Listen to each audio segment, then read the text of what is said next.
Morning, folks. If you could grab a seat. We're trying to get a few more seats. There are some seats unoccupied at the front.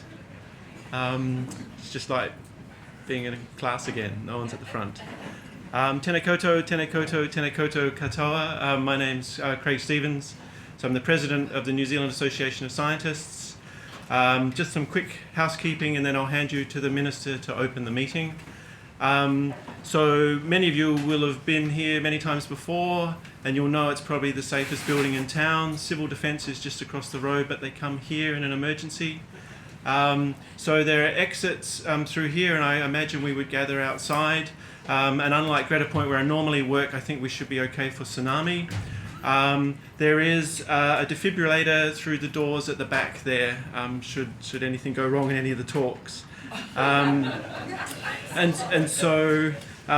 without any further ado, so the conference is going to be opened by the Honourable Paul Goldsmith. So he's the Minister for Regulatory Reform, Tertiary Education, Skills and Employment, and Science and Innovation. And so Paul was first elected to the National Party list in 2011, and in 2016 he was appointed to those ministries. And before entering Parliament, Paul created his own business as a historian and biographer, focusing on New Zealand history and economic development. I've seen him speak at a number of conferences, and he's really supportive of science in a range of forms. So, Paul, the floor is yours. Thank you.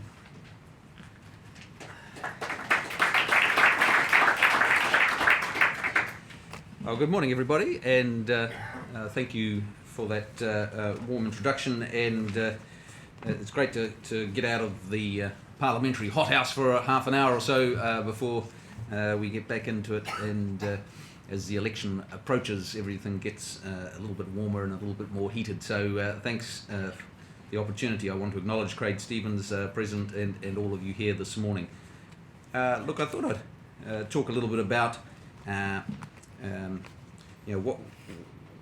how the science and investment fits into the broader government agenda that we have. So, at the starting point, what are we trying to achieve in government? We're trying to raise the living standards of New Zealanders in the broadest sense of the word. And you can do that, of course, by growing the economy, but that's not the only way. You can deliver better public services, better quality healthcare and education, and all the things that the government provides is another way to improve the living standards of New Zealanders. But that's not the only thing that government does. We talk a lot about the economy and living standards, but I actually also see an important role in preserving and enhancing what is special about New Zealand as a central role of government. And we often think of the quality of our environment in that context, but also around our relatively high levels of social cohesion, our relatively high levels of trust and low corruption. Those sorts of things are precious in this country, and how we preserve those over time in a changing world is a great challenge. And then also, I think, we're with 4.5 million people in possession of some islands there, and the fourth largest exclusive economic zone in the world, and so we have a contribution to make at a global level as well. And when I think of all those things and what we're trying to achieve, I'm very conscious of the fact that our science establishment or ecosystem in this country can make a powerful, and does make a powerful contribution to all those things. If we think in terms of growing the economy, world-class scientists can help provide and generate the ideas that will power our companies and make them more internationally competitive, and we see that in many ways and shapes and forms. But also, good scientific understanding helps inform our government decision making, so that we can have evidence-based decision making in the many public services that we deliver and provide. And we're seeing that in a whole variety of ways, but just also thinking of the recent developments of scientific advisors going into many government departments, and Sir Peter Gluckman started that, and we've got Margaret Island here who's going to be speaking soon. But certainly as a member of the Cabinet, sitting in Cabinet committees, quite often we are seeing the chief science advisor from government departments coming in and making a powerful contribution to the debates, and being that connection between the research community and a voice and a champion for more evidence-based decision making in our government and what we do. I think that's a powerful contribution and significant change over the last few years. So you see that strong contribution to government decision making is in order to deliver better public services. But then of course, when we think of preserving what is special and the quality of our environment and all those sorts of things, you're immediately, of course, drawn to the massive contribution made from the science contribution to our understanding of how to clean up our waterways, our understanding of the oceans in which we survive. And all those things are very, very significant. And then if you think about, okay, but we're not also, we're not a nation of freeloaders. We also have something to contribute to a global understanding of the human condition in the world in which we live. Again, we see the powerful contribution made, and not just when we think of, well, when the world looks at us, what would they expect us to know a bit about? They'd expect us to know a bit about the geology of this place, that expect us to know a bit about the oceans that surround us, the southern oceans, our climate. They'd expect us to know a bit about how you manage losing biodiversity in one of the last land masses that reached by humans. And we do, and we have a global contribution to make, and that's why I was pleased in the budget. We also strengthened our standing in scientific investment in Antarctica, for example, which is one area that New Zealand does make a real global contribution and better understanding of the world around us. And so, if we take a step back and look at our science system as a whole, where in this budget you might have noticed we again made a very substantial extra investment in science. So we're looking up to $1.6 billion a year in science. Some of you might not think that's enough, but believe me, it is when you look at the tough decisions that governments have to make about where to put extra resources every year. For the last few years, there has been consistent and substantial new investment in science from this government, and it's been right across the board, from that pure research of the Marsden Fund through to ongoing investment in the PBR effort, the universities to strengthen the research side of the university and long-term research, through to the Crown Research Institutes and the mission-led science of the National Science Challenges, which are set out to create answers or provide answers to some of those problems. I had a great day. It was last Thursday down in the Hawke's Bay visiting a couple of the science challenges, the New Zealand Biological Inheritance.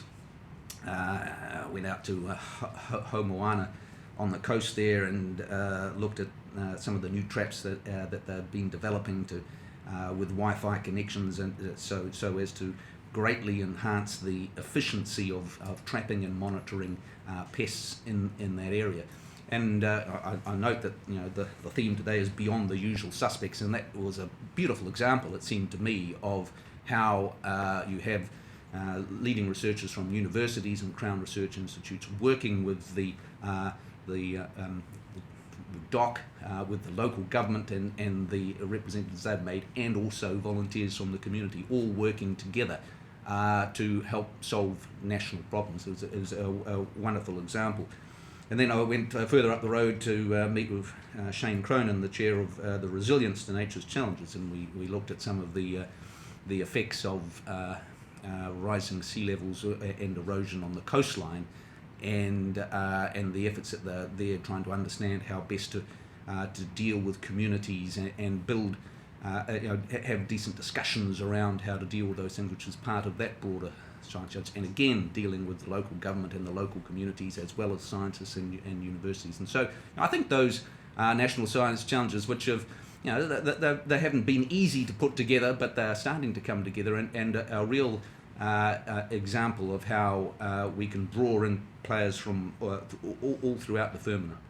So if we think of that pure science, the mission-led science, through to the efforts that we're making in the business space, trying to encourage the private sector to invest more in R&D and in science, and so we've seen an extra 350 odd million invested by New Zealand companies over the last couple of years in R&D, much of it provided by broader science communities of the university and the CRIs.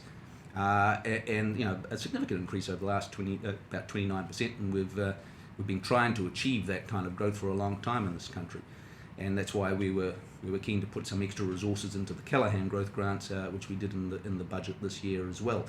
And so there's been I think that the message I'd give you is that we as a government very much understand the powerful and very important and very significant contribution that science, in the broader sense of the word, makes to all those things that we seek to achieve in government, whether it's growing the economy, delivering better public services, solving and preserving what is special about New Zealand, and also making a contribution to the world.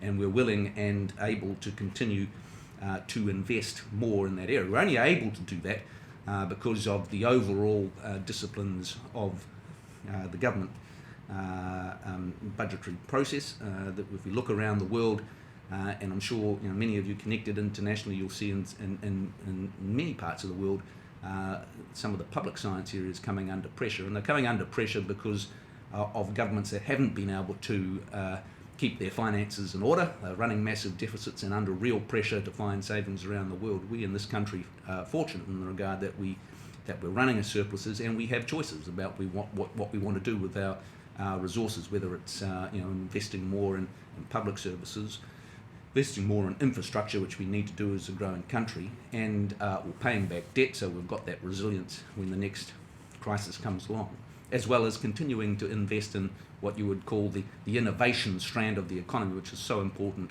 longer term. So I just wanted to mention a couple of other things that I think we're quite pleased of, in the sense of the progress that we're making around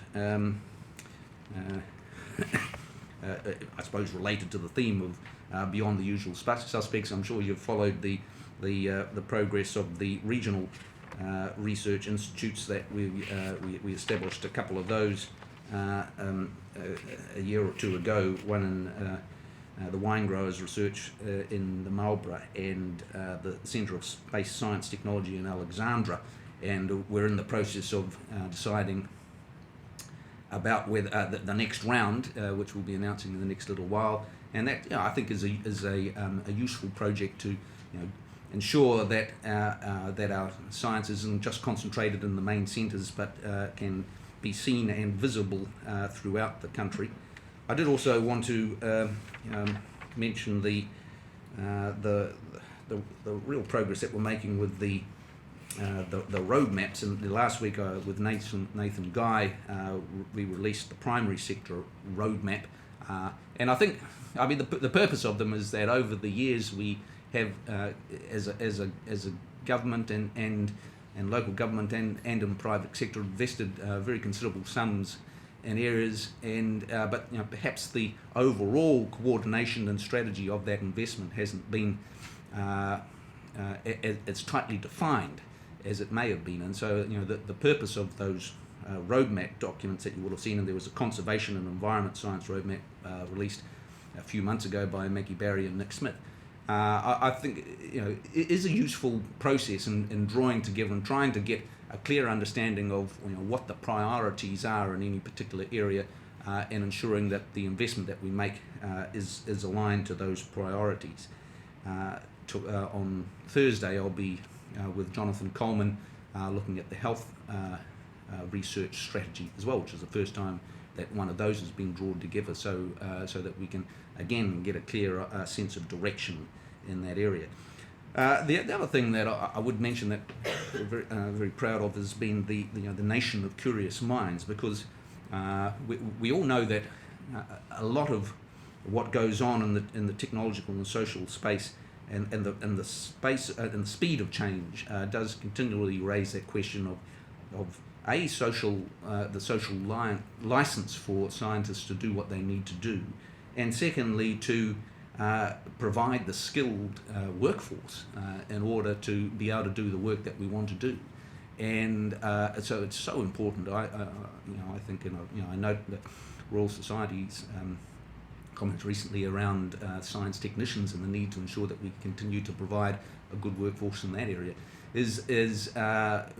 We've reached a state in this country where wherever you go that people are crying out for skilled workers in every industry that you come across.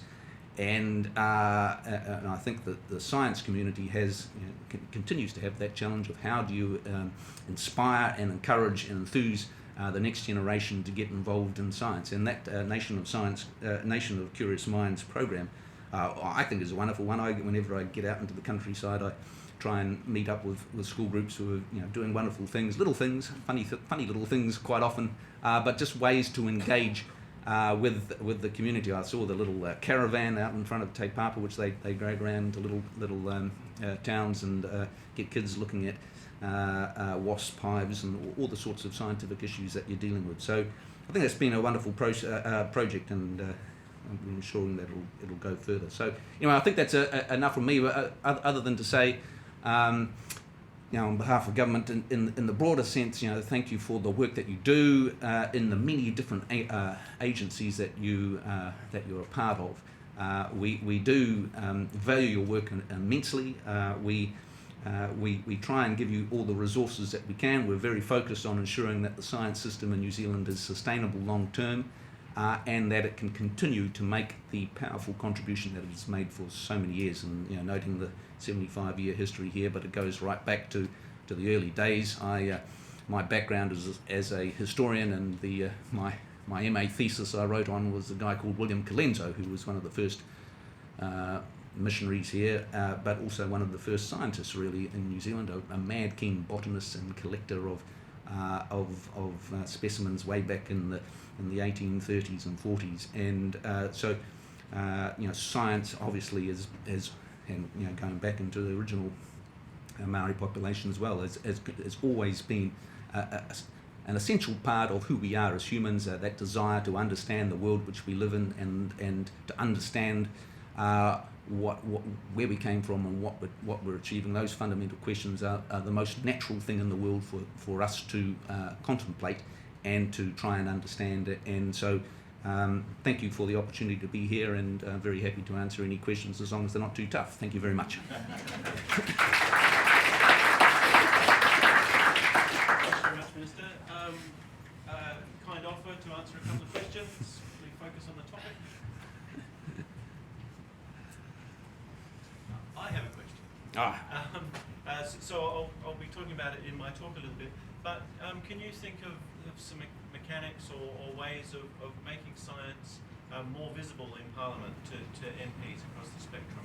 I know we have this sort of Speakers Science Forum, but that's quite a limited thing, and I feel like there's opportunities to get more of our stories across. Yeah, I think the science dinners that you have are very powerful. The problem, of course, in Parliament is that there's always so many competing things on at any one time, and so it's a hit and miss as to how many people will turn up. And I've gone along there once or twice and felt a bit sorry for the scientists who have poured their heart and soul into these wonderful presentations, and there's been a smattering of MPs along to listen, and so that's a practical problem that many people face. I do think the simpler the better it is in terms of presentations of stories, but also I'd make an effort to continue to invite MPs around the country to come in and see the work that you're doing, whether it's things such as the Nations of Curious Minds, but all the institutions, the Crown Research Institutes, and all those entities. I know the people are very busy doing what they're doing, but every opportunity to invite members of Parliament in to see in little groups to see what's going on, I think would be very worthwhile. Yeah. Sort of a related question.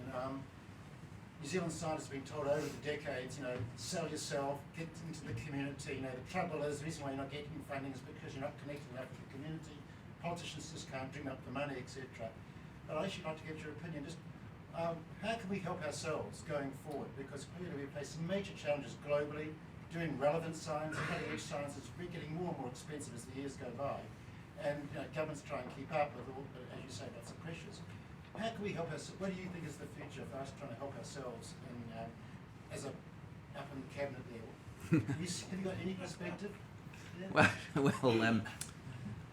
Well, I mean, I think you do a pretty good job in many respects. I mean, if you look back over certainly the last 7 or 8 years of which where we've had very tight budgets, science has continued to receive a lot of new investment because I think there's a clear understanding of the contribution that it makes and the need for a country such as ours to have that strong research core driving us. So I mean, I wouldn't underestimate how well you do relative to the many other pressures that we face. But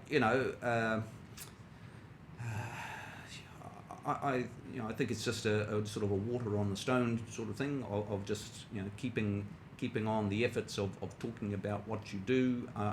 It's difficult because a lot of the work is takes a long time. I mean, I think of this in terms of what I'm fearing is that I'm not fearing, but I can see coming through in the grant procedures and stuff, impact, economic, health, whatever.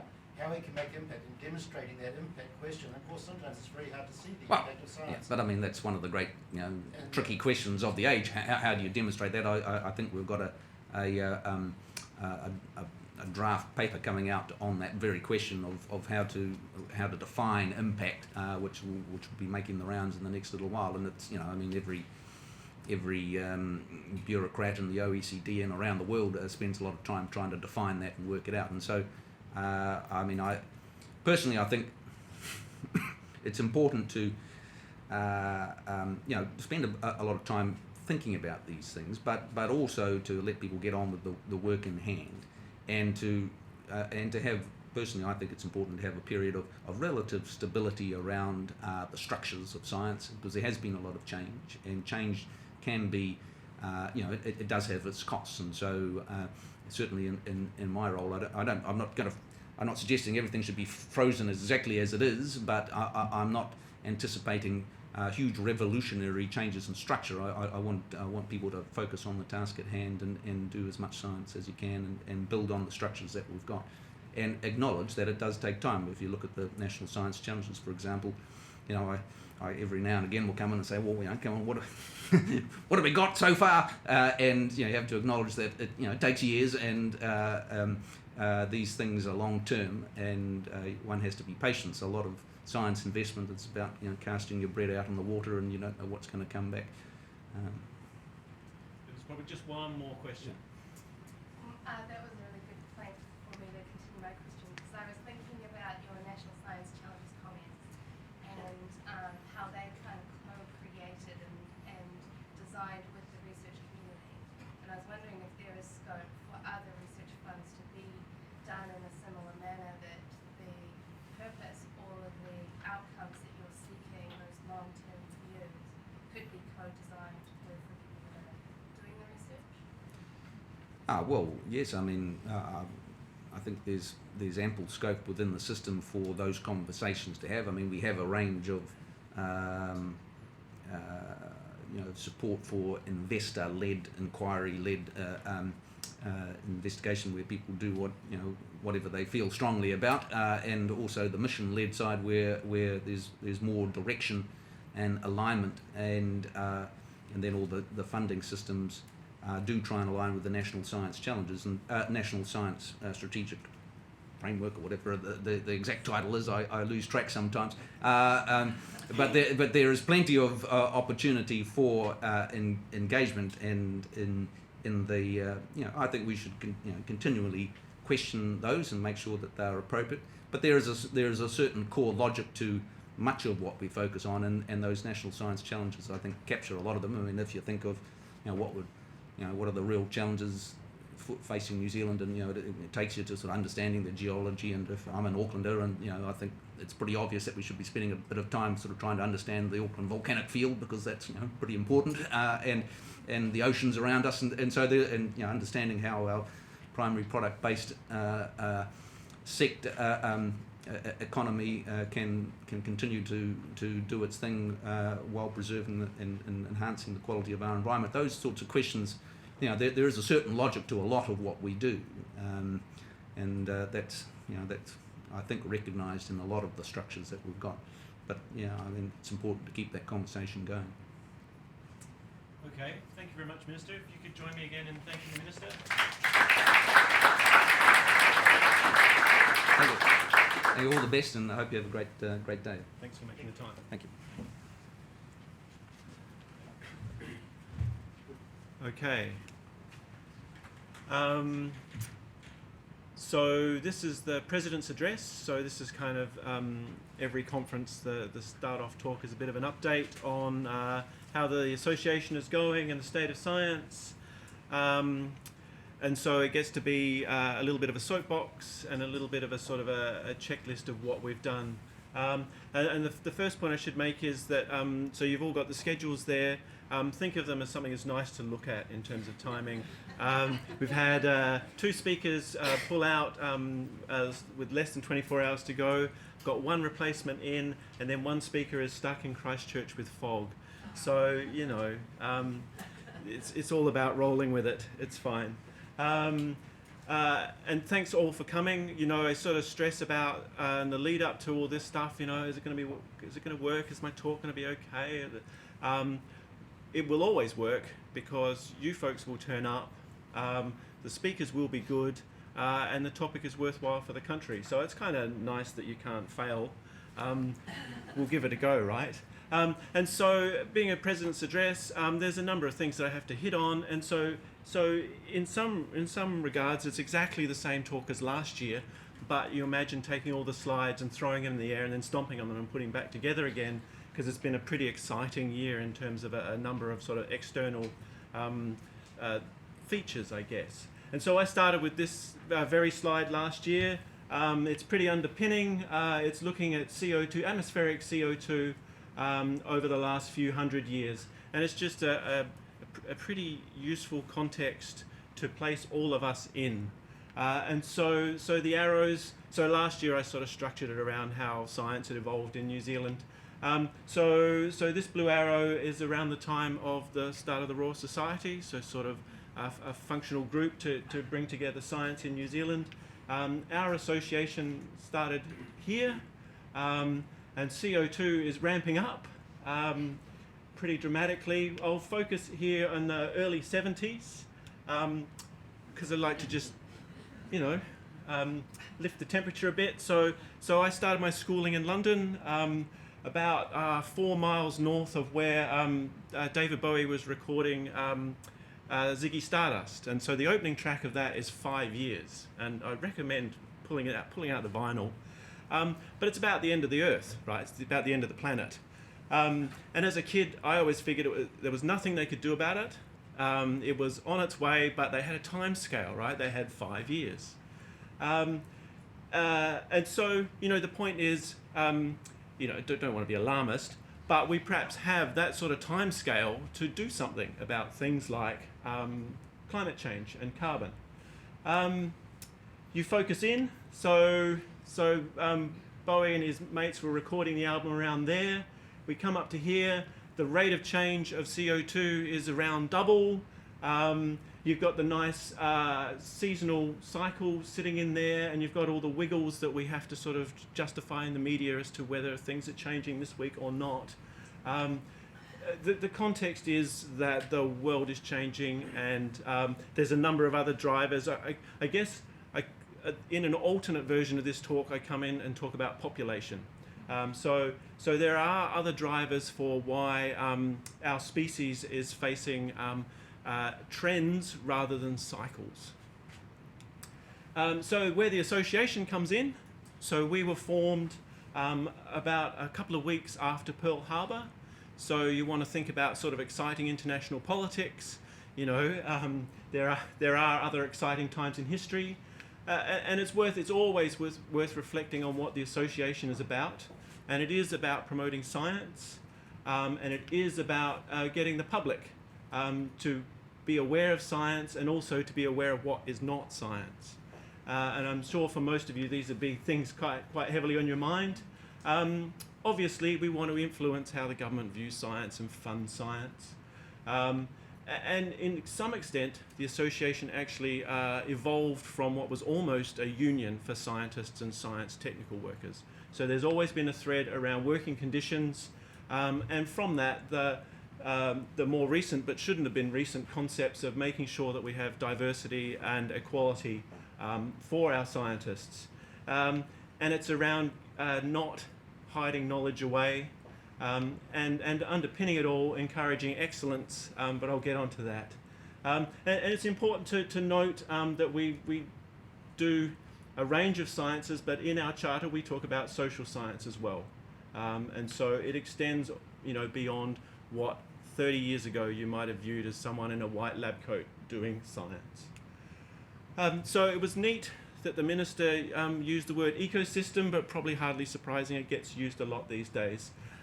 It's a way of describing a sort of a complex framework of a whole bunch of things that goes on. And so this is the North Sea food web. A whole bunch of boxes, whole bunch of things, doing things, passing things to other things. It's an ecosystem.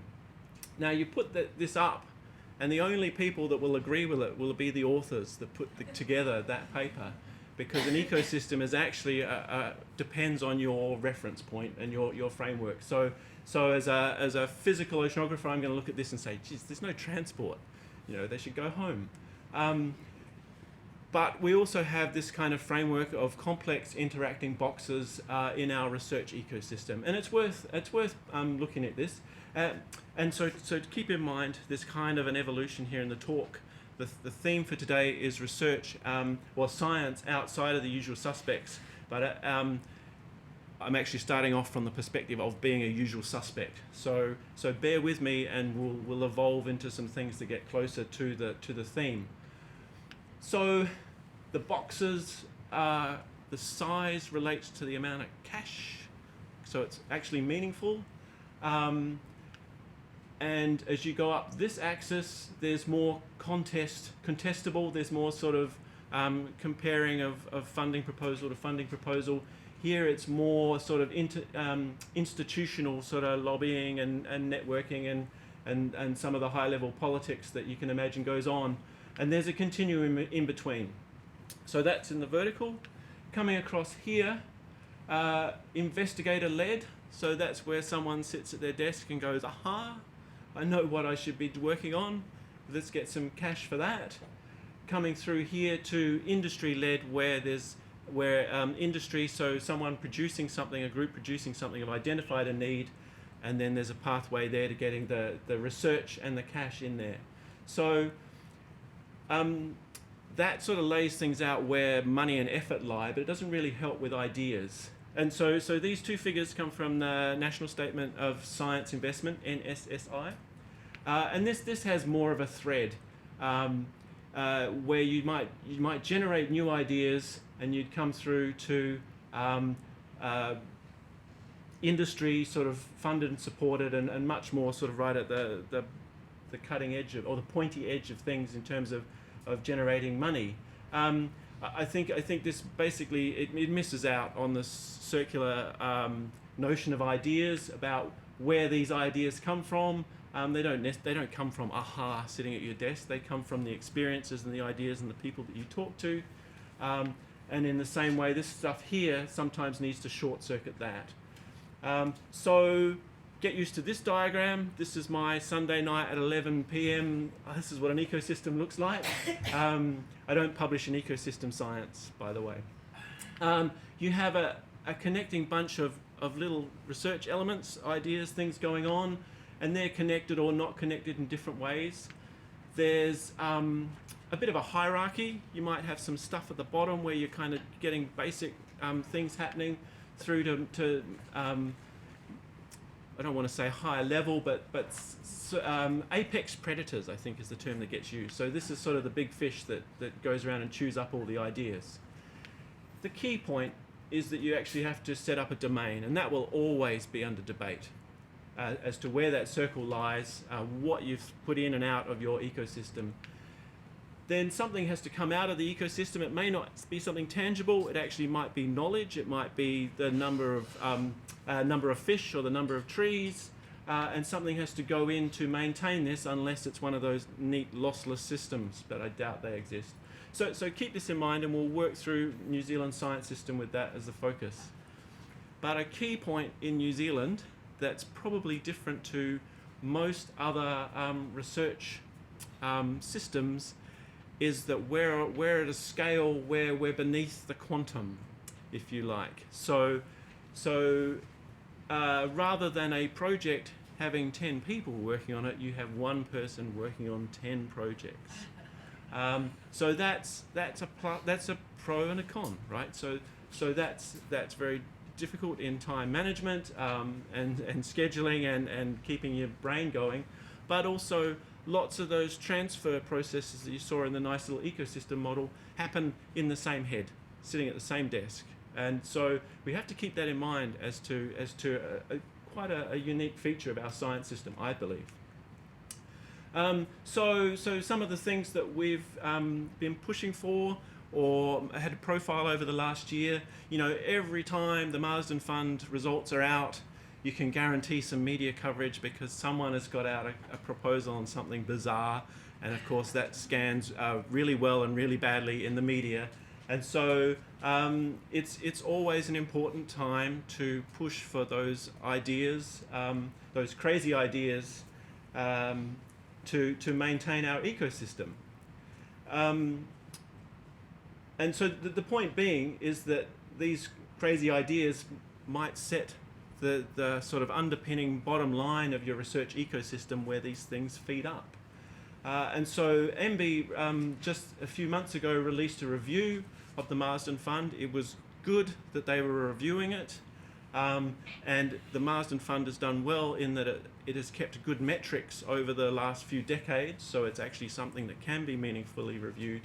But there was some sort of disturbing language in the review around needing to do more about aligning the Marsden Fund with excellence and impact. So trying to basically get these ideas and short circuit them to the output. And it basically misses the point of the Marsden Fund. And so we're hoping that will be utilised in a constructive way. Speaking out, one of my predecessors here today, Sean Hendy, made a strong theme about access and availability to science discoveries and science ideas. And so that's been in the media. We put some effort into maintaining support and funding for science through Radio New Zealand when they were going through some funding cuts a while ago. I have to say, I don't quite know how they do it, but their profile with science on their website and in their sort of podcasts and stuff is pretty amazing. Quite recently we've been in the media trying to maintain when science is discussed in the media, it's actually about the science and it's not about the scientist or the personalities involved. It's a diversion and it's poor form. And that's actually wrapped up in the Royal Society's Code of Conduct, and it's kind of fortunate timing in that they're reviewing that.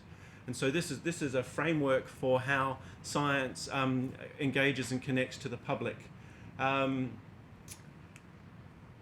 last point was, so I was at European Union of Geosciences conference in Vienna a few weeks back, and they had a big discussion session on exactly these sorts of topics. This is 3 days after the March for Science that we'll talk about later, and it's after a few months of Trump's changes kicking in and Brexit being, a flaming something. And so, it was a pretty hot discussion panel. And their endpoint was actually something quite similar to the Code of Ethics that the Royal Society are putting up. And it's interesting that a framework even as large as the EGU, there were 15,000 people at this conference. They were also doing things that I think the Royal Society's code need to look at harder. It's not just about the scientist. It's very much about the media and about the people that employ the scientist. And it's pretty interesting to. You need to have a kind of a broad perspective on how a code of conduct might actually get used. And I suggest any of you in the breaks to perhaps chat with James Renwick, who is here, about how the code of conduct might not necessarily be used in a way that we might think it's there for. And I'll just carry on through the research ecosystem. Some of these things I have less to say about than others. So we're in the middle of, I think, the second or third Endeavour investment round, and so this is what used to be MB contestable funding. So this is kind of stuff, this might even work, this is sits in the middle, if you like, between investigator-led stuff and hard-nosed industry-required research. This is stuff that's got a whole, it's got a much clearer idea of where it wants to go, but yet it is still doing what you might call a bit closer to basic research. And so a plus is that the process has been opened up so more ideas can get in. A few years ago, you were asked to apply for A or B, and the number of groups that would apply would be maybe 3 or 4. So very efficient, but it was not allowing ideas to be injected into that ecosystem. Now we kind of have the reverse, in that we've opened it up, we can get fantastic ideas in, but the money hasn't necessarily changed dramatically. It has increased somewhat, but there's an incredible loss to the community of effort being put into proposals. So this is an example. This is not Endeavour, this is Catalyst funding. This is money to collaborate with Australia, and I bring this up as an example, possibly because it's the worst, and so it makes my point most nicely, but also the results came out only on Friday. I think my numbers are not too far off. I can't get the full details out of MB, but only 3 proposals were funded. So this is a lot of cash. This is like $500,000 a year for 3 years, so it's important. And collaborating with Australia is important, and it's clearly important because well over 100 proposals went in, I believe. And so that's fantastic, but that means 97 or more failed, okay? And that's fine, but if you nominally look at around 10 days each per proposal of effort, and that's not even bringing in the talking with the Australians, and you do the numbers, and my back of the envelope stuff's not so great, but I'm guessing around 5 working years went in this one process. So a similar sort of calculation was done for the Australian ARC process a few years ago, and they were in the hundreds of years were lost in their annual process. It's a much bigger funding thing, and I must be clear that this is not the Endeavour, and so the Endeavour is probably not this bad, but we are throwing scientists' time away. And so it's interesting, you know, I recommend searching on the internet for the history of building the pyramids. It can take up an afternoon. But the point is that probably there was a lot of labour that went into this, and there were a lot of loss of life in building these structures. So the end point was fantastic. We just need to keep an eye on the cost of getting there. And the cost is actually, we're pulling out those sort of upper mid people, the proposal writers, the people that sort of sit in between, the sort of sitting around the big table and the people actually doing stuff. These people really sort of channel and bring together ideas, and we're basically cutting them out of the framework. And just as an aside, and this was a point that the association was big on a few years ago, the role of postdocs. New Zealand is not structured well to employ a lot of postdocs, and so that's tough for people at that career stage. It's also tough for people at this stage, because if you went to any other research ecosystem, they would have 2 postdocs making sure that their science was carrying on. That does not happen here. I think the way around this, you know, we can't magic money from nowhere. It's around accountability, so a better understanding of why decisions are made, and especially repeatability. So I think the community need to know why their idea wasn't good enough. and that needs quality and reviewing. So these are all challenges the world over, but if we don't have a lot of money, we want to make sure that we don't throw stuff away. National science challenges, I don't want to say much about that because we're sort of in the middle ground. There's a lot that could be said, but they've gone through their starting phase, their startup, where a lot of wheels were reinvented, and they've got a couple more years to go, and probably there's not much point talking about that until we see some of their results. As the Minister indicated, he is keen on early results. What is worth noting in my context is that we're basically injecting research ecosystems into a research ecosystem, and that's an interesting thing to do. Callaghan, again, the focus here is on, this is where sort of the sharp end of things come out and connect with industry. It's something that I think will be a focus for the association going forward to see how well that's working. And the Minister mentioned Curious Minds, and so this is funding that actually supports getting out there with ideas to school-age children, to younger students. And I have to say, notwithstanding your own personal rejections in the process, now that it's been going for a few years and you can see the range of ideas and efforts that are piling up, and you imagine in each one of those there's a whole bunch of kids being exposed to science, I think it's a pretty fantastic thing. And it sort of connects to the theme of the conference is about, and there'll be a couple of talks later on about science might connect with younger people. So whenever I'm talking to politicians, I'll get various people at this level saying, "You're not going to talk about funding, are you?" And it's an elephant in the room, right? So here's spending is on R&D as percentage of GDP over the last couple of decades. And you can debate around how these numbers are structured and whether money's in R&D or hidden somewhere or something like that, but the error margins there are not going to be changing this sort of picture. So that's Australia sitting through there. That's an average, an OECD average, and this is Denmark, a country with a similar population to New Zealand. We do fund R&D a lot less than economies that we might want to think that we're the same as. So that's okay. We don't want to talk about that. But the idea is to actually make the system want to talk about it. So we actually want to be valued. So it's about pushing out the worth of science to New Zealand and the worth of scientists. And one of the really neat things we get to do is we have an awards every year.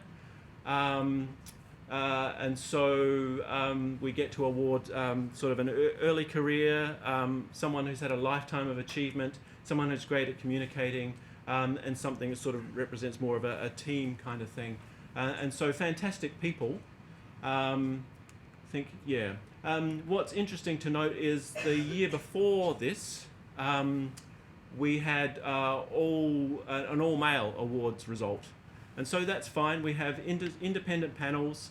They don't talk to each other, but it's not a good look. It's not how science is these days, and it's not how we want to be perceived. But what do? Do you set quotas? What we did was we made sure that we had a balance on the panels that were actually making the decision. And it's tricky because you then want to be looking at the averages and not looking at a one-off year. But it is a point that it's one of our points in our charter that we work towards. And so diversity is a thing that we keep an eye on. We had Kate Hanna, who's here, attended a Royal Society workshop that's looking at ways of having a framework for diversity in the sort of the national conversation, if you like. This conference, when we set up speakers, we think about the range of people, and it's not just gender. And it's easy to get it wrong if you take your eye off because you've just got a small sample, and depending on how your process is set up, you might have something that happened to the Royal Society recently where they set up a process that did not make sure that the results reflected what the community is about. My immediate predecessor, Nicola Gaston, has had a lot of really positive press about her book on this topic. Data and decision making. And this connects to speaking out. This connects to having a society that knows about and cares about the results from science. We had something mid last year where we supported Motu. They'd brought out a report around the trial period for employment, and it was essentially dismissed by the Prime Minister. And I guess, and this is a little bit behind my question to our Minister, around having science visibility. You know, science and numbers and data, you know, they'll always be depending on your viewpoint, but they shouldn't be dismissed. They need to be addressed, and we need to keep an eye on that. And this again was behind my point around visibility of science to MPs. So I don't know if any of you have been to the Speaker Science Forum. It's at the Beehive, and it can be quite variable, but it can be a little bit tragic if there's only a handful of MPs in a big hall. You're just sort of thinking, okay, this could be a bit better. So the Australians, for almost 2 decades, and I got to attend this in March, run something called Science Meets Parliament. And so 200 scientists roll up to Parliament. They're not all the old folks, they're a whole range of people. Some pretty go-get-em folks are there, and they meet with MPs, and they get a sort of sense of how the political process works. And they get to have dinner in a big hall with, you know,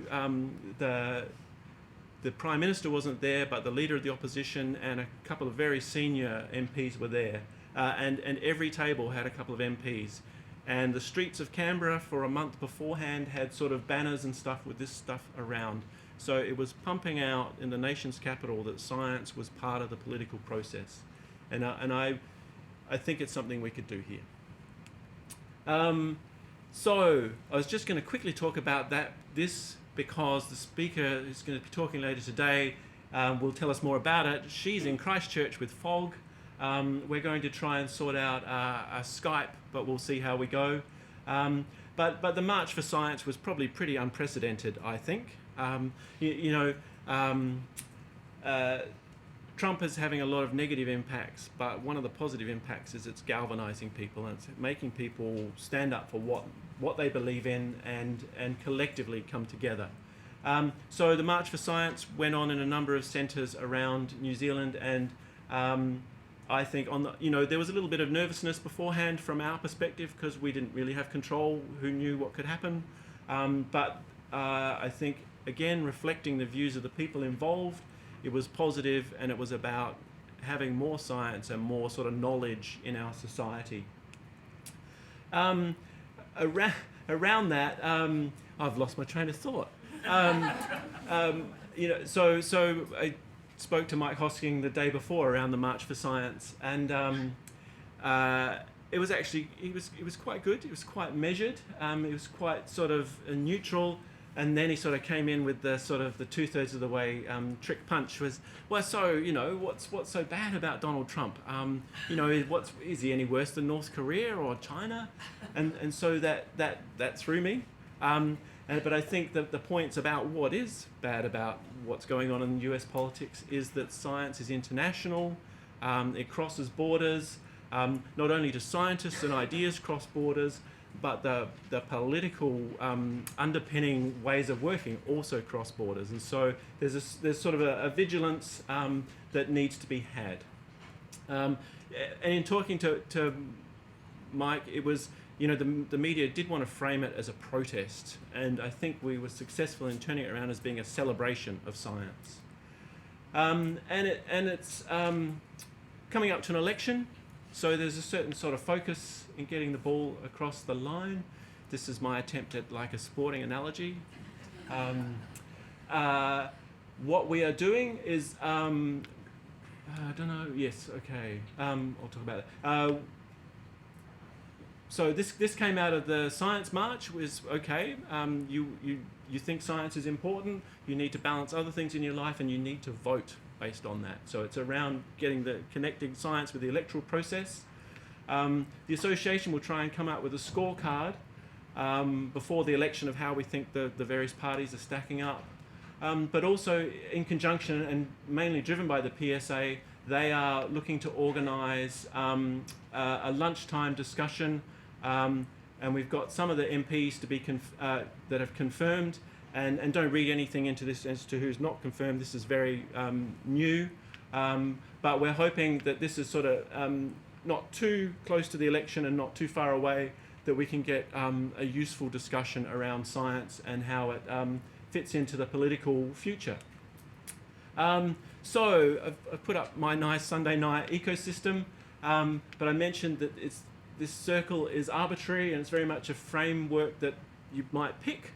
What this conference is about is that there's actually stuff that happens outside of whatever, and unless you put this around the whole planet, there'll always be stuff that's outside that's actually communicating to the endpoint, making the endpoint shift, and having a role in what's going into the ecosystem. So, you know, like all these diagrams, the truth is much messier. So today it's actually, we're trying to bring together some perspectives that we don't normally do around some of the science that's not in a university lab or a CRI sort of field experiment. It's some of the things that are still part of the science conversation that add up to us being a science-based world. The unfortunate thing in the cancellation, one of the important areas that I wanted to bring into this was around regional councils. And so we've had two of the speakers, Abby Matthews and Rawiri, are not available.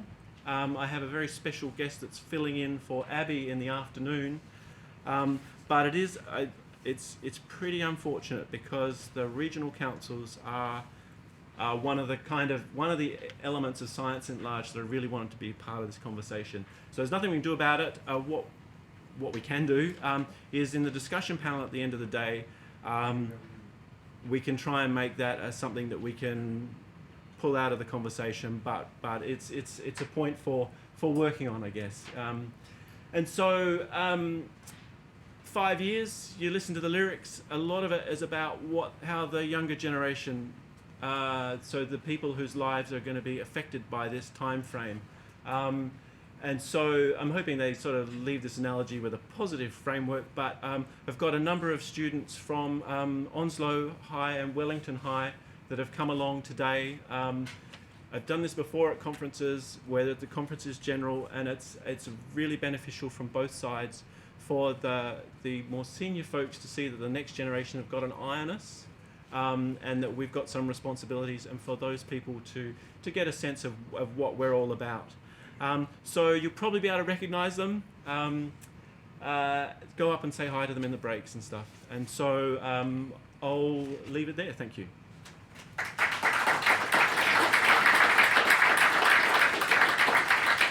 I will take questions if anyone has a question. Yes?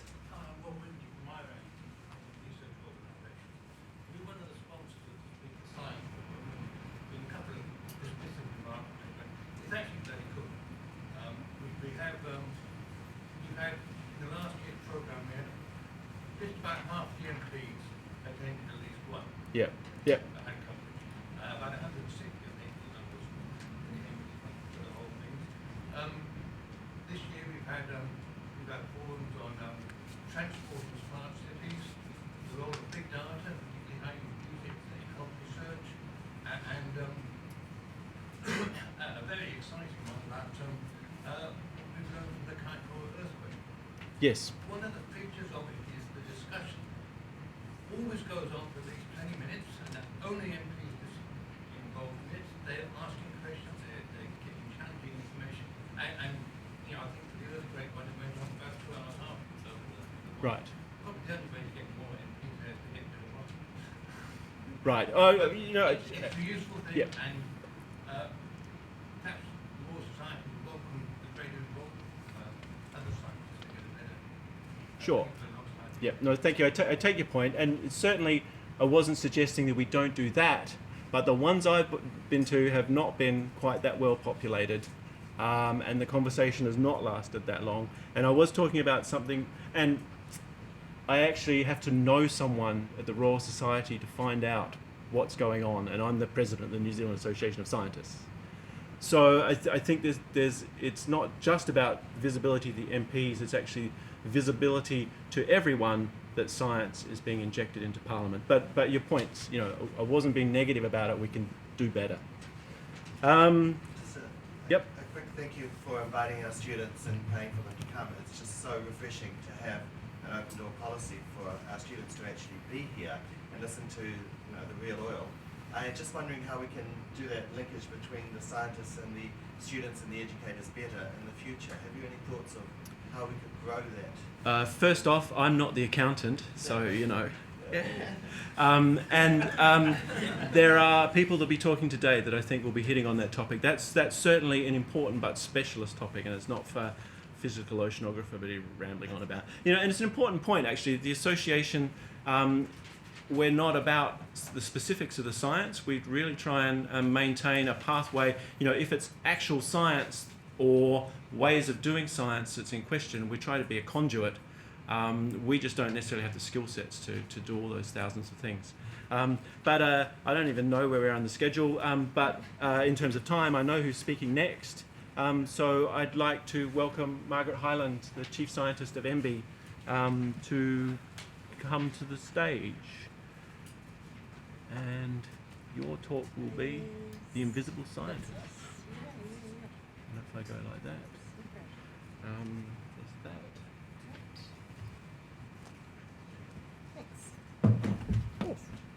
Stage there, yeah. Good morning, everyone. I'm Margaret Island. I've been Chief Scientist at MB now since early February, and I spend 4 days a week here in Wellington and the other day a week back in my permanent home, which is University of Auckland in the Faculty of Engineering. So I am an active researcher and engineer. I've titled my talk The Invisible Scientist because when I started at MB, what really surprised me was the number of people that were working in the part of MB and across MB who had science degrees from bachelor's up to PhD, but were clearly not working in science as a profession. And so that started me thinking about, well, how common is this phenomenon of trained scientists working outside of science? How specific or not is it to New Zealand? What does it look like globally? And what should we think about it? And so when Craig approached me about speaking at this conference with the theme of Beyond the Usual Suspects, I thought this fitted in nicely. So I'm not really thinking about the science that occurs outside of the science system, but rather the scientists who are outside of the science system. And I recognize that there are a number of young people here. Although some of the figures might look a little bit disturbing, I think my message is ultimately quite positive. Okay. So I wanted to start off just looking at some numbers. So I did I took this as an opportunity to do a bit of research myself into some of the labour statistics around scientists in New Zealand and elsewhere. And so each year out of our tertiary institutions, we graduate about 20,000 bachelor's, master's, postgraduate diploma, PhD students across science, engineering, and medical. So broadly, that area of science. And that represents about 38% of all graduates at those levels in New Zealand. So quite a significant proportion of our graduates specialize in these areas. So what happens to these graduates? Well, the good news is that you are likely to get a job. So this is data, this happens to be data from the University of Canterbury Graduate Destination Study, but it is consistent with the data that I've looked at, census data, and also there's a great set of data that Ministry of Education puts out on called Education Counts. And so if you are a graduate, and these are graduates who are 1 or 2 years out of their degree, you are highly likely to be employed. So this is only showing those who are not in education or not overseas, because that's the other two destinations. So over the time frame, say the first 9 years, by about 5 years, typically less than 2% of people with science degrees will be on a benefit. There will be a significant number who are overseas, about 15 to 20%, and then that increases with the increasing level of education. There's about 10% who are not in work but are not on the benefit. And the majority will end up in professional or managerial roles. So we get jobs. And we earn reasonably well also. So this is income data for people with honors postgraduate certificate degrees. And this is for the first 9 years after graduation. And so we've got the median for all students with that level of qualification. And science, engineering, technology graduates sit around that median. Of course, some are a little bit lower than others, but we're reasonably well around the median, and significantly higher than lower level of qualifications. So getting a qualification certainly improves your income earning potential. And the income earning potential of those with science degrees is very good. So that's the good news. But what was disturbing to me was looking into the statistics around where our graduates end up and whether they do or don't end up in a science, in a profession where they're directly using their science. This is a slightly old diagram, and it's a diagram that was produced looking at PhDs in New Zealand. But the general picture here is the same general picture you would see for bachelor's or above degrees, and not so different for data that's come out of the UK, the US, or the EU. So the broad picture is that most graduates end up outside of science. Okay? And a relatively small amount end up in jobs where they are using their science primarily.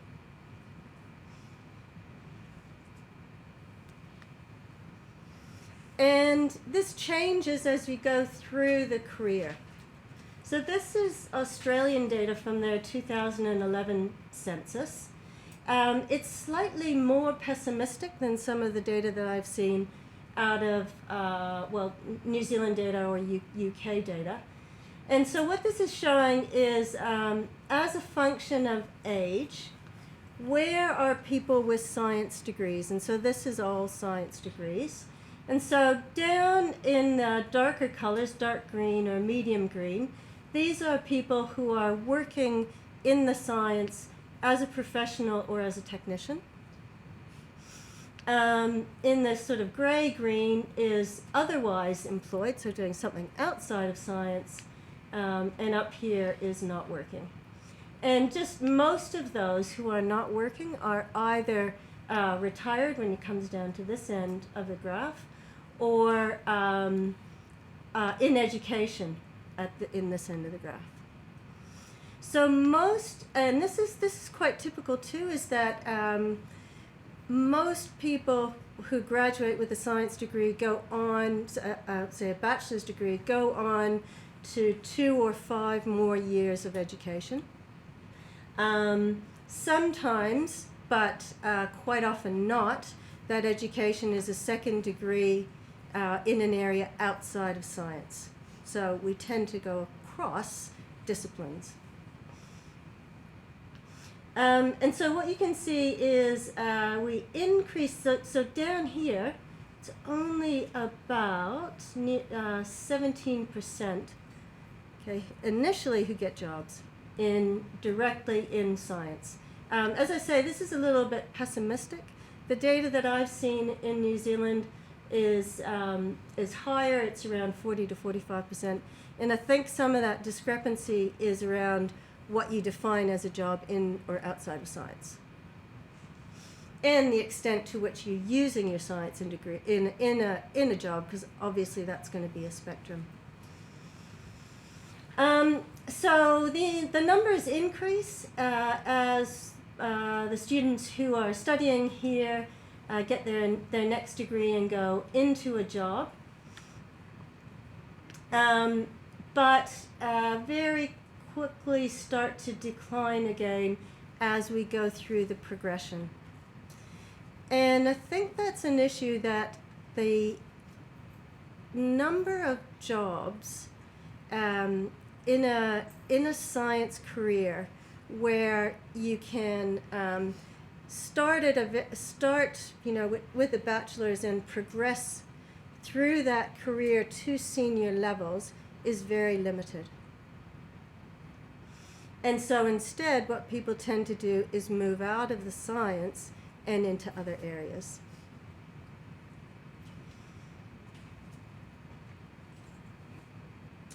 And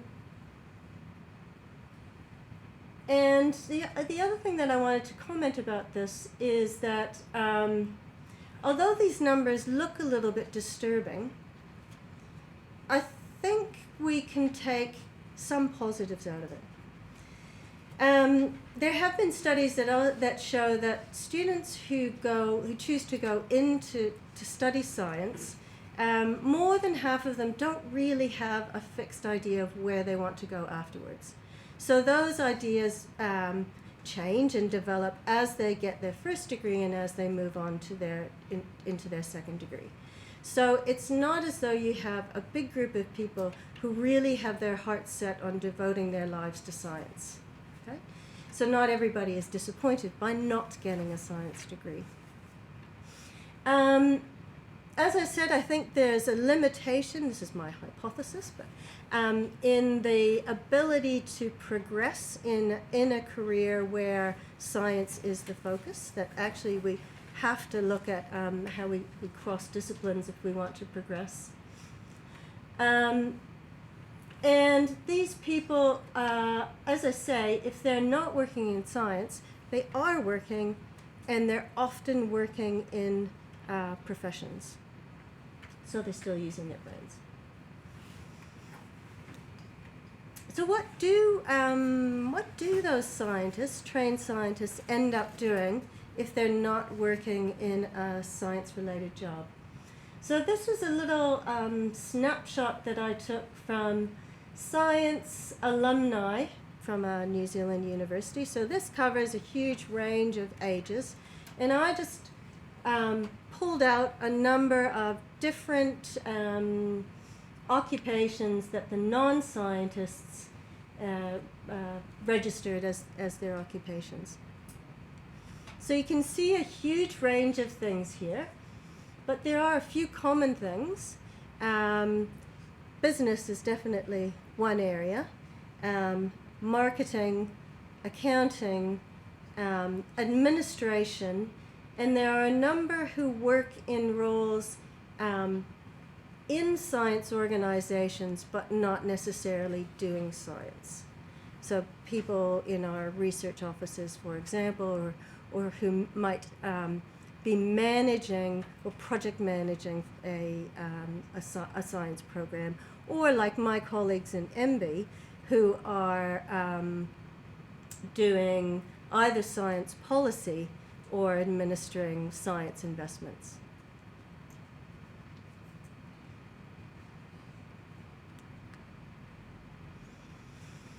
And in the UK, the Science Council acknowledges this range of disciplines which science graduates will end up in. And so they've called it 10 different types of scientists. So you can see a number of the scientists who are what we would consider in a science-related occupation. Oops. So we've got the investigator, the explorer, the developer, and the service provider. So these are our sort of research people. These are the people who might help translate the science. Here we've got the more technical kind of roles. And then we've got the blends of science and communication and the communicator. We've got the professionals, teachers, policymakers, so not only policymakers in science and innovation, but across government, and regulators. But looking at this and looking at the list of the various roles that our science alumni do, also made me think about, well, where aren't they represented? And there are a number of areas, I think. Although we have communicators, we don't necessarily have journalists, science-trained journalists who are reporting outside of journalism, outside of science communication necessarily. Politicians, so the recent count that I've seen is we have 15 out of 119 of our MPs have a science background. What about artists? People actually running companies, so what's the proportion? And I don't know the data, but I don't know all of the data, but typically company directors are lawyers and accountants, some engineers. So do we want to see more company directors with science backgrounds and more in Māori enterprises and so on?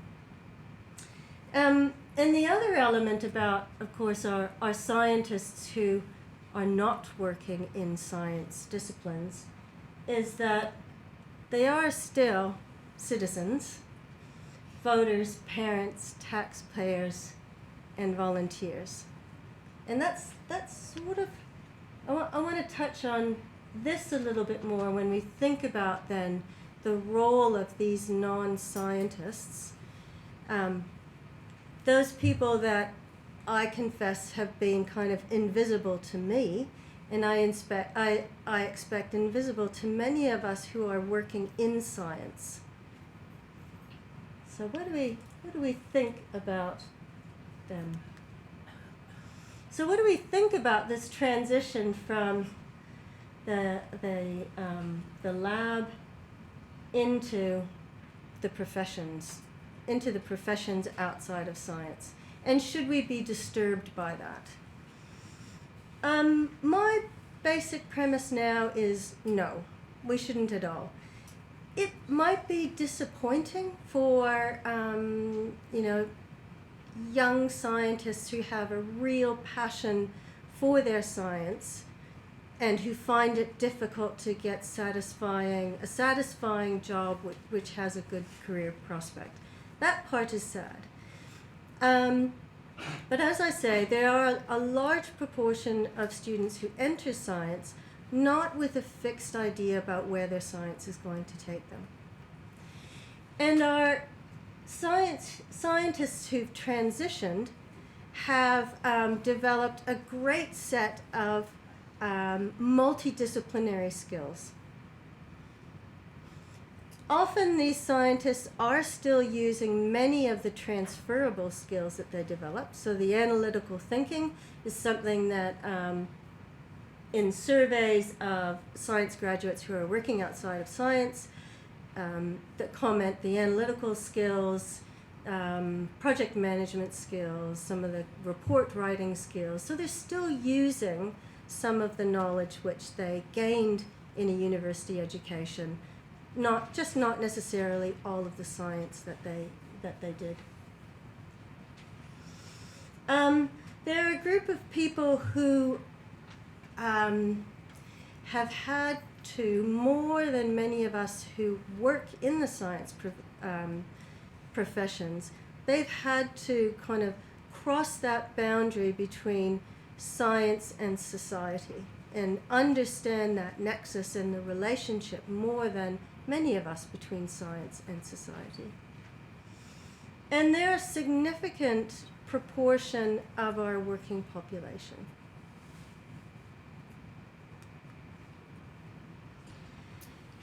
And I think we need to start thinking about them more and thinking about them more as a resource. And I think about that for a number of reasons. One is kind of, as has been touched on already, there are a number of challenges that are facing New Zealand and the planet. So climate change is one thing that has been mentioned already. How are we going to address that? There's a number of new technologies, so genetic modification technologies are listed here, artificial intelligence, robotics, big data, synthetic biology. So all of these are technologies which are an opportunity and a risk. They also, our world is also getting more complex, and the roles that are needed are not simple single discipline roles. So we need people with those cross-disciplinary skills. But we also need those people who are science trained but working outside of science to help us negotiate some of these issues. To help us both in terms of being directly the people who might pass laws around these things, or develop the policy around these things, or develop the businesses that might use these. So they're an important group there. And I think they're also an important group for helping have a wider and well-informed public discussion about these issues. And I don't mean to imply by that if we can simply explain these technologies, then all will be well and everyone will buy into it. I think that's a very arrogant approach, and it's a very narrow-minded approach, and it's simply wrong. But our science-trained non-scientists have a role in helping to both understand some of the subtleties and the nuances around these technologies, so that the science discussion plays an equally important role in the debate alongside of social issues, economic issues, legal issues, political issues. So it's about kind of bringing that debate to the forefront in a full sense that also is science informed. And the other point that I want to make about this group is that we're in an age where experts are viewed suspiciously, and perhaps rightly so. Our invisible scientists, the scientists who are working outside of science, don't necessarily have that label, and have had to, in making that transition, think more probably about how science interacts with society than many of us who work inside of science. So they may be a more trusted in terms of being able to communicate some of these issues. So the challenge then, and I'm looking at associations like the New Zealand Association of Scientists, like the Royal Society, and others, is how do we engage this group? Because they do need to be engaged, and they need to stay engaged. So many, will do their biology degree and then move on into something else and not necessarily connect back. And then I think we lose something. So how do we keep them engaged? How do we keep them viewing themselves still as scientists, even though they may be working outside of science? What's our outreach to that group look like? So when we do outreach, and Curious Minds was talked about, our National Science Challenges all have to do outreach, our Centers of Research Excellence all do outreach, the CRIs do outreach. Does anybody think about this particular group as an outreach group, and how might we be effective in that? And I think we do have to think about how we educate our scientists. I think our education does have to somewhat better reflect what the real career outcomes of scientists will be. And I think that we can do that in a way that doesn't necessarily compromise, the technical learning. But at the moment, we fill them full of stuff about, how to titrate in pipettes and mathematical models, but we don't necessarily put that in a societal context, and I think we have to start doing that. So that ends what I wanted to say. Thank you for the opportunity to talk to you, and I'm really happy to take questions.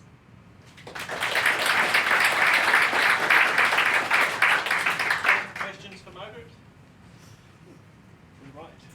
Hi Margaret, James Hutchinson. A really interesting talk, thanks for the analysis. Thanks. I think probably one thing that strikes me is that we probably need to move away from this idea that if we move out of the lab, that all of a sudden we're a non-scientist. Exactly. So I think this kind of stigma that's associated with this sort of black and white, right, you leave the lab, suddenly you're out of the club. I think that's probably not something as a community that we need to kind of work around. And I think your stats really highlight that there's so many people out in the wider world that are scientifically trained, understand the value of the experimental process and scientific evidence in informing and making the world better versus fake news, etc., etc. Exactly. That actually they're our kind of insurgents, they're our champions. They can actually help to get our message out there. And it feeds back into the whole impact that Craig was talking about earlier. That these are the people that can actually help us to translate that core science into that impact that we're trying to see, that we can demonstrate how our science is adding value. Right. So I think that's probably one thing.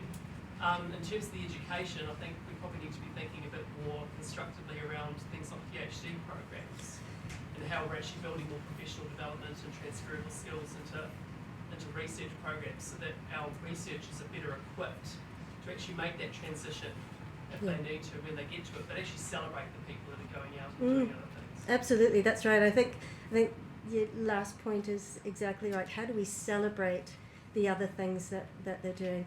If I and where I first started thinking about this, because I'm in engineering, is how engineers and lawyers are viewed. So, it's the same issue really, is that lawyers, many people who train to be either lawyers or engineers end up ultimately outside of that, and that is in no way seen as a bad thing. It's encouraged and celebrated, and yet if you ask them what do they tell you they're a lawyer, or they tell you they're an engineer. So how do you get that kind of association retained? Yeah, thanks. Just from a secondary school perspective, 15 years in the classroom as a teacher, not as a student. Are folks at the back hearing this, or should I give I'll use my teacher voice. Yes. So, I spent 15 years in the secondary classroom, and I'd just like to pick up on your comments that you're saying students are going into science not really knowing where it will lead. The flip side of that I saw was that a lot of students finish secondary school knowing very well what they would like to do. It might not be realistic. And so their plans changed somewhere between leaving school and leaving university. And I was a classic example of that. I was going to be a vet. I was always going to be a vet. I had no alternative career path. I wasn't good enough, or I didn't work hard enough. Maybe a combination of both. I ended up with a BSc in biochem, which wasn't really useful. Wasn't interested in working in a lab for the rest of my life. I hated it. It was boring. So I ended up teaching, which is a pretty common career path for vets before. But I think there's a lot of students that still come out of high school with an idea that they're going to be doctors, they're going to be vets, they're going to be, engineers, and they get to tertiary, and it's just not for them Mhm. for a variety of reasons, and they end up with some sort of science degree but don't end up in the career that they originally planned to be in. And I think it's there needs to be a better connect between the industry and the education sector, and career education needs to be a bit more robust and a greater variety. And I think it goes back even further, and I'll talk about that this afternoon, but way back in primary school we need to normalise science more. It's not a specialist, it's not just for the clever kids, it's actually it's for everyone, and that scientific literacy, which could result in a science degree that people actually set out to get in order to be a better company director, or in order to, not specifically to work in a lab, but That's to right. be better citizens to think like science. Yeah, that kind of the contribution that your science background gives you outside of science, and I think your point about students having unrealistic expectations.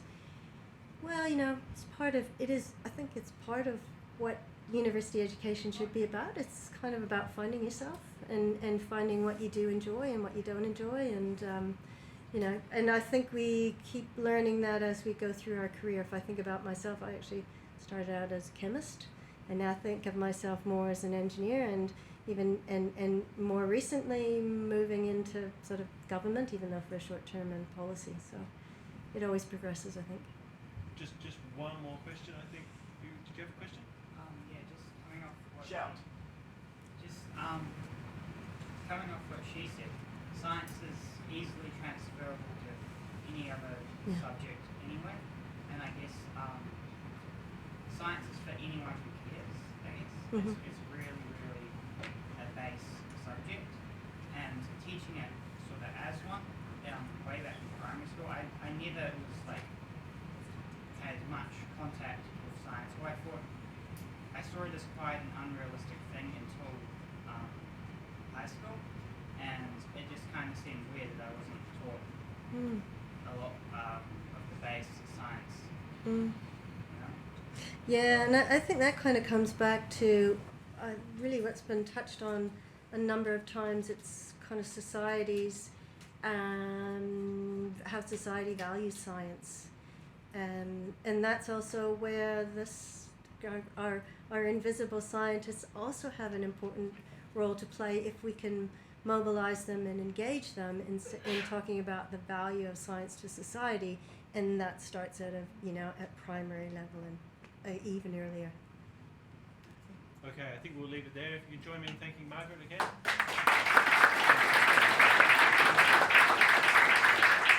The next speaker is Paul Young from the Morgan Foundation.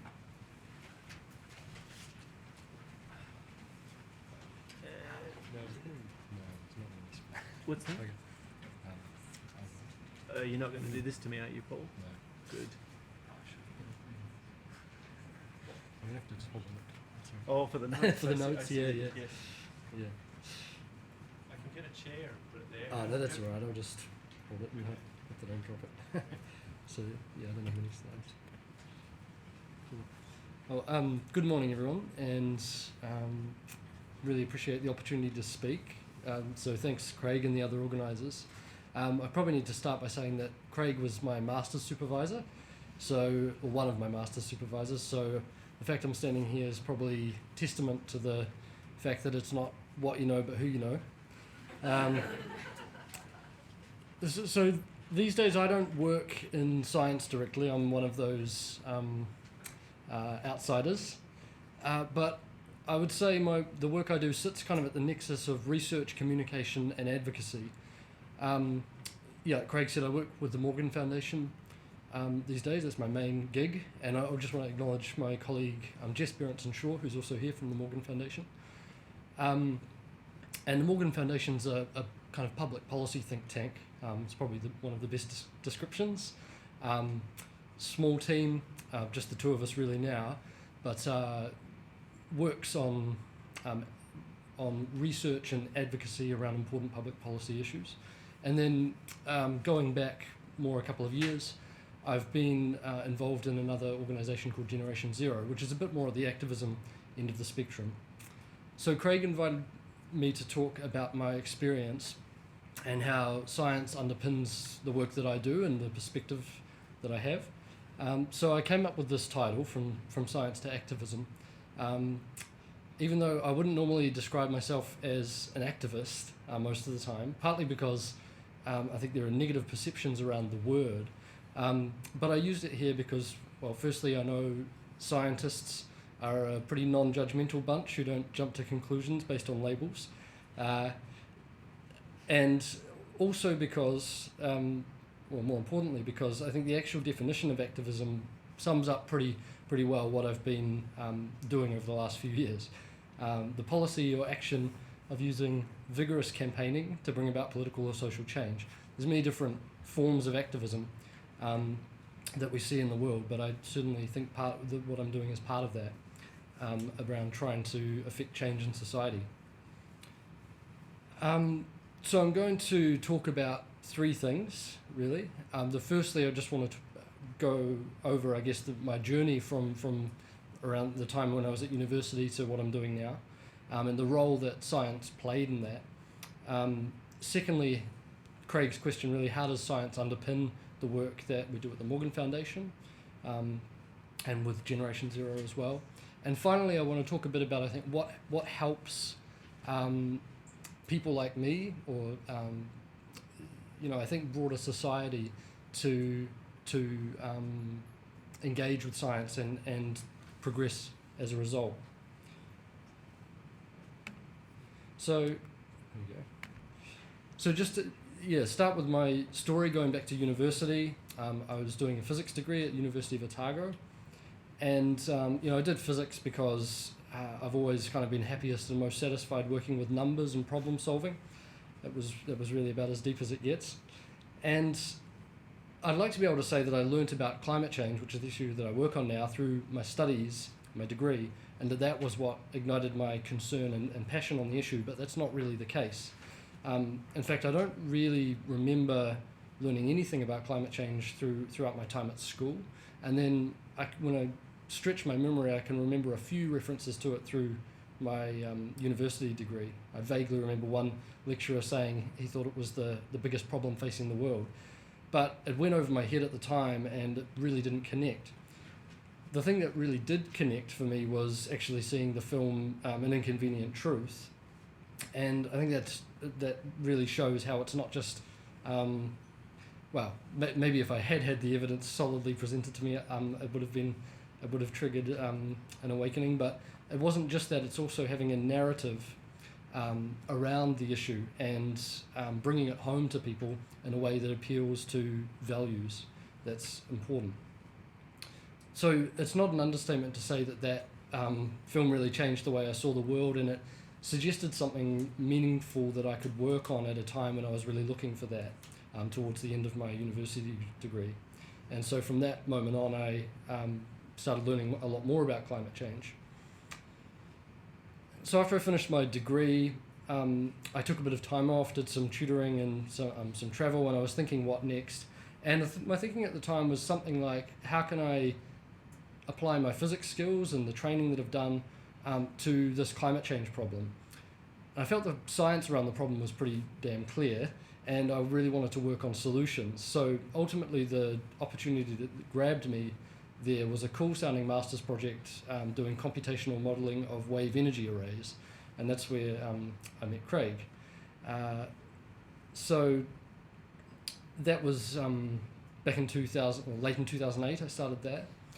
And sort of around the same time I was getting involved in a more grassroots stuff as well around sustainability, to use the broad term.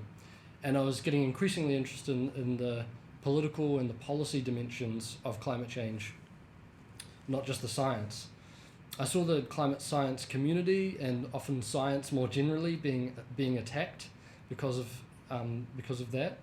And I saw politicians who seemed to be kind of ignoring the alarm bells that the scientific evidence was ringing, and choosing to weaken or remove policies that would help us reduce emissions.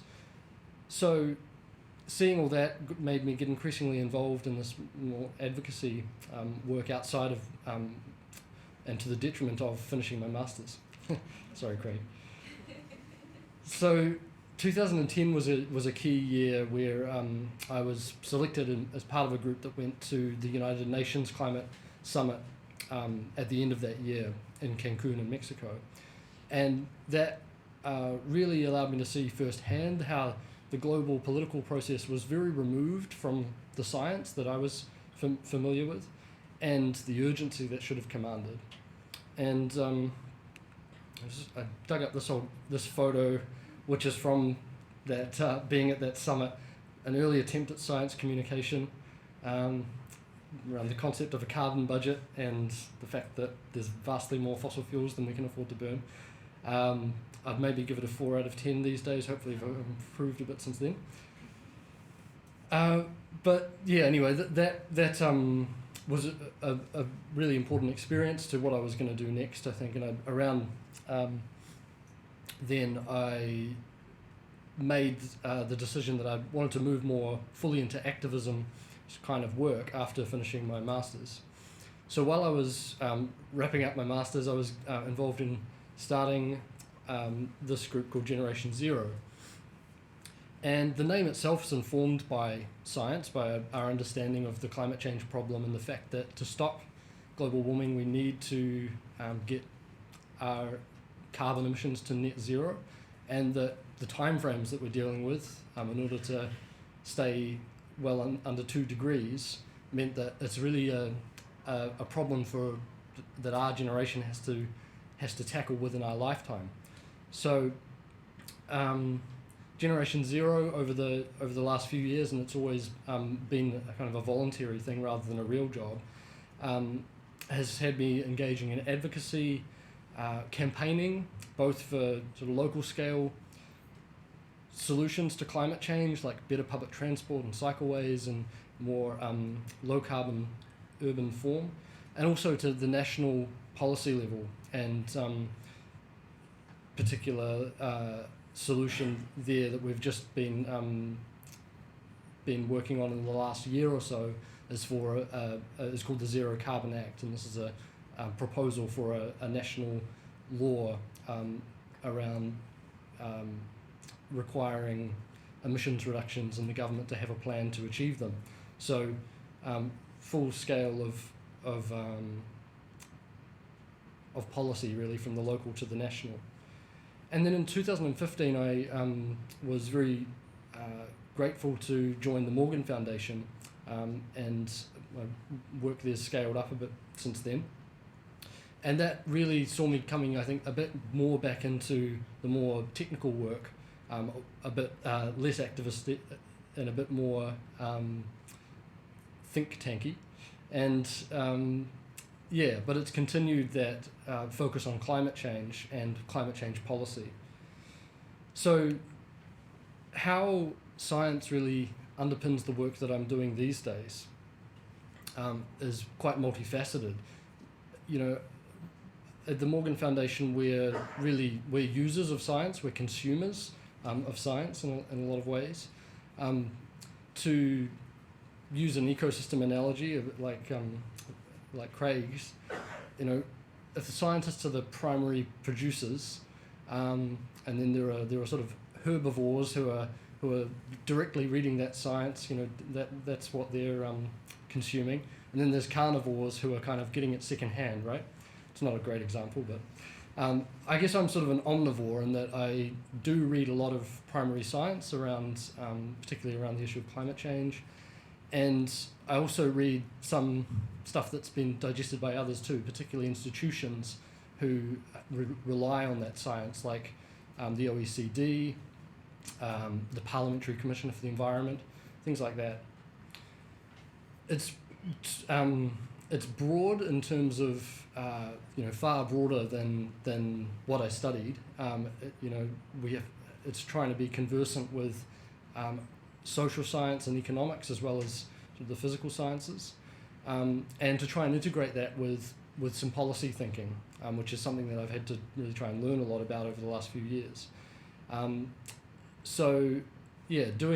Doing my best to kind of understand the science that's being produced and synthesizing it and spreading it to a wider audience.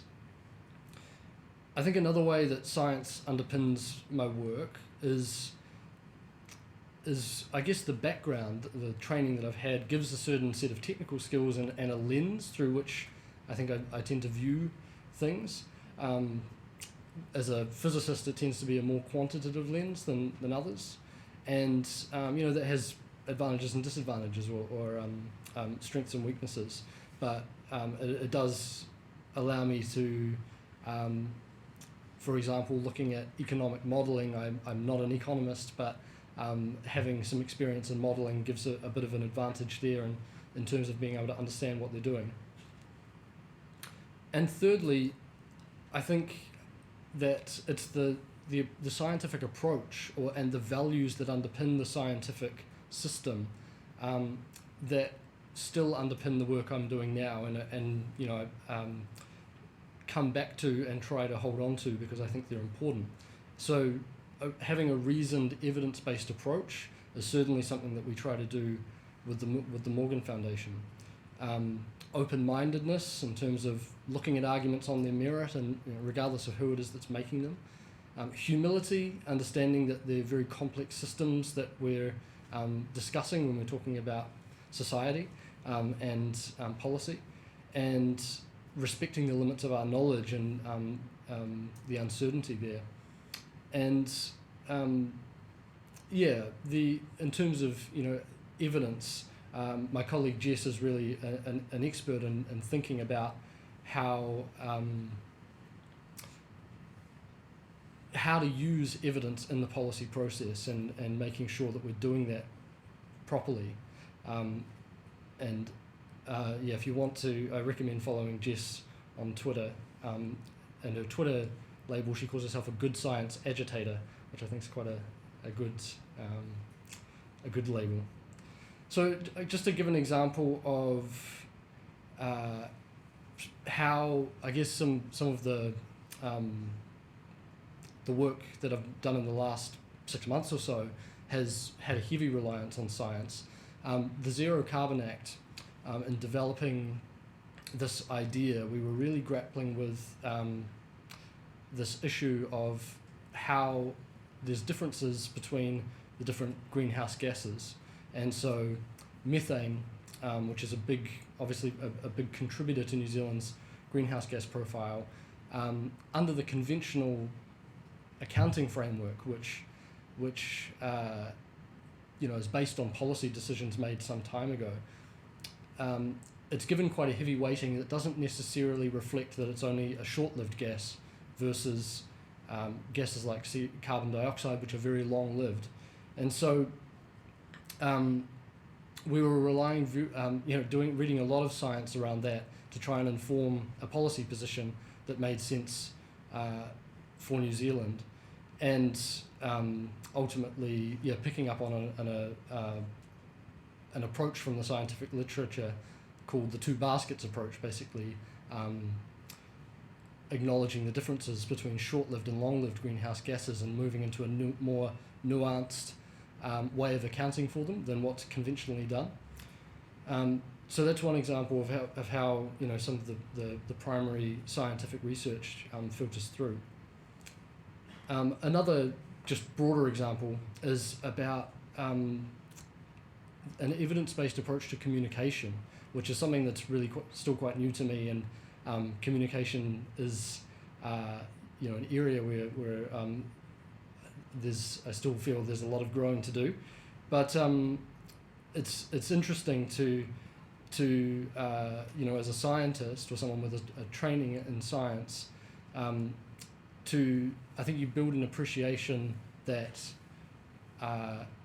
there's things are always more complicated than you see from the outset, and going about it in a scientific way will lead you to more effective results. And communication, adopting a scientific approach and thinking about the kind of way that we're framing things in our communication and the psychology of that is really important to the work that the Morgan Foundation does. And more broadly, I think, in terms of anyone communicating about science, to be cognizant of that psychology around communication. So there are a few things I find quite difficult coming from a background in science into the more sort of political and activist space, I guess. One is that it, by nature you're working outside your area of expertise, and I'm not really sure what my area of expertise is anymore, other than sort of climate change, which is itself very broad. But for me, there's a real hurdle in terms of paranoia of getting things wrong, or just missing some important detail to really understanding the situation. And so, you only have to ask Jess, for example, about how long it takes me to write a simple blog post, or this will be familiar to Craig too in terms of how long it took me to finish my thesis. But it's I think as a scientist, you really want to dig in and understand things before you have something to say about it. Another thing is, sort of related really, but often in public debate, there are strong forces into sort of black and white positions on things, and that's hard for most issues really, where it's the truth's a bit more nuanced. And as a scientist, I think we're often so used to giving caveats and acknowledging what we don't know and the uncertainty that it's really uncomfortable getting into that kind of space. And finally, I guess I've talked about it already, but communication. It's such an important skill that we don't. Well, certainly I didn't learn much about through my science degree. And just to give an example, I mean, when we're trying to get things across very concisely and in a nutshell, we have to cut out a whole lot of detail. And again, there's sort of for me, it's been an ongoing process of trying to navigate feeling uncomfortable about simplifying or oversimplifying things. But obviously, if we don't simplify somewhat, then we end up with things that people's eyes glaze over and nobody actually wants to hear. So I'm running very short on time, so I'll have to I'll go quickly over the final section of what I think helps people like me to do the work that I do. Scientists speaking up. I mean, it's kind of probably a pretty obvious point, but just recently read Sean Hendy's book. He has a little book called Silencing Science, and I think it raises some really important issues for scientists and the scientific community around how openly scientists are able to speak in New Zealand.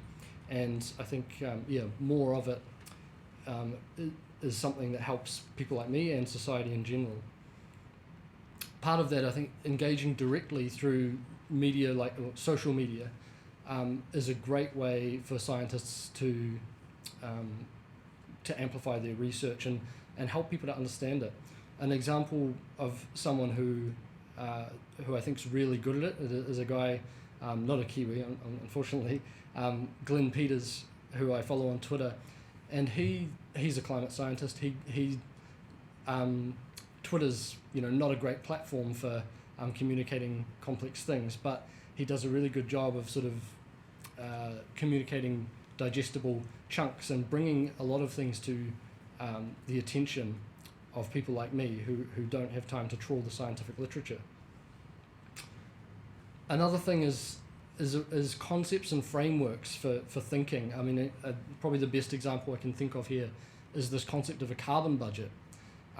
That was devised by scientists, and it's had a huge effect on the public debate around climate change and how we grapple with it, really conceptualizing the problem in a different way to how it had been prior to that.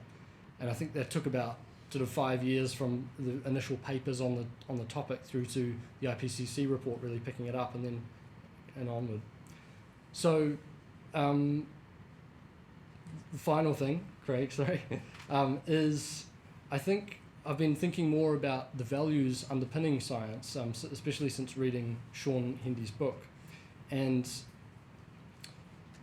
I think it's important that for scientists, when you are engaging and communicating with people, it's not just about the work that you do, but it's about the values that underpin that work and the scientific process. When I think back to how I first got interested in climate change, if I hadn't really had the experience of dealing with scientists and having an insight into the system, it would have been very easy for me to then, sort of see some contradictory opinion and say, oh, well, I guess they're uncertain and we'll, I'll go and focus on something else until the scientists have figured it out. But knowing about how scientists develop confidence in facts and how the scientific community collectively works to get to the truth on things is something that I think is really important for everyone in society to understand, and that scientists can all play a role in aiding that understanding. So on that note, I'll finish. Great. Thanks very much, Paul. So we've got time for one or two questions, and you have to ask a question because otherwise I'm going to ask him about that paper that we haven't written. It's not looking good, Paul. I'll ask one. Do you think therefore that we should all of us should be good science communicators?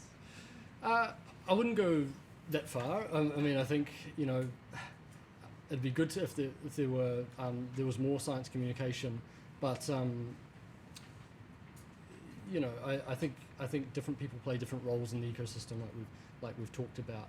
I do think that it's something that maybe there could be more effort into upskilling people on, and finding the people who are really passionate about it and assisting them to do more of it.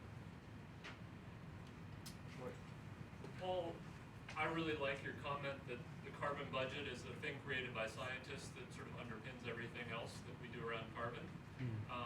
One of the things that sort of bothers me is that I often see we're still dealing with trend and state frameworks rather than nitrogen and sediment and phosphorus budgets around water quality. Do you have any idea how we can inject more of that into the environment where people can use it and it will actually help? Yeah, interesting. So I'm less kind of familiar with the technical details of that, but it sounds kind of similar in that, so you're dealing with long-term stock problems rather than flow problems. Yeah, I mean that's very similar to how we still tend, I think in some ways we still think about the climate change problem, but the understanding is shifting to that more the concept that there's a finite amount that we can ever put up, and we have to think long term rather than just about the rate that we're putting up next year. Yeah, I mean, I don't know, but I think that it's the concept, something around the concept of a budget that's very familiar to people, that it's almost colloquial, that helped it to catch on, and other analogies like that applied to different issues could do the same. Okay, I think we'll leave it there. If you could join me in thanking all the speakers, thank you. And let's just break for 20 minutes morning tea. It should be back there, and so we'll regroup at 11:20. Thanks a lot.